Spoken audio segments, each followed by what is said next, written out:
නිමවටපත් වුණු හිරු star season 4 තරඟාවලියේ ශූරතාවයේ දිනා ගැනීමට සමත් වුණේ අනුරාධපුරයේ සිට පැමිණි චමෝත් කවිස්ක. ඉතින් ඔහු ජයග්‍රහණය කිරීමත් සමග ඔහුට හිමි වුණා කාර් රථයක්. ඉතින් ඔහුගේ නිවසට අද අලුයම ඇතුළු වූ පිරිසක් විසින් ඔහුගේ කාර් රථය ගිනි තබා තිබෙනවා.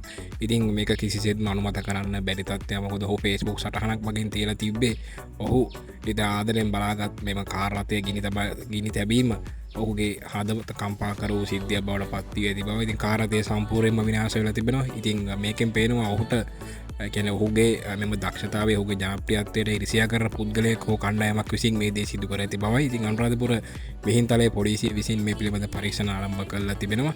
ඇත්තට මේ වගේ දේවල් අනුමත කරන්න බෑ. මොකද ඉරිසියාකාර මිනිසුන් ඉන්න සමාජයක්. ඉතින් ඔහුගේ බ්‍රෑන්ඩ් එක ඩිබල් කරගත්තේ ඔහු සින්දු කියලා. ඉතින් ඔහුට තිබෙන සහජ දක්ෂතාවයෙන් තමයි ඔහු මේ දේවල් හම්බ කරගෙන තිබෙන්නේ. ඉතින් ඔහුට කාර් රථය හිමි වුණේ ඒකයි. ඉතින් එලයිට් කාර්යය මහ ලොකු කාර්යයකුත් නෙමෙයි. ලක්ෂ 35 වගේ වටිනා සාමාන්‍යයෙන් පොඩි සාමාන්‍ය මිනිස්සෙක් පදින කාර් රථයක් තමයි ඔහුට හිමි වුණේ. ඉතින් එම කාර් රථය ගිනි තැබීම ඇත්තටම මේ රටේ මිනිස්සු කොතරම් පහද්ද කියලා මේකෙන් පේනවා.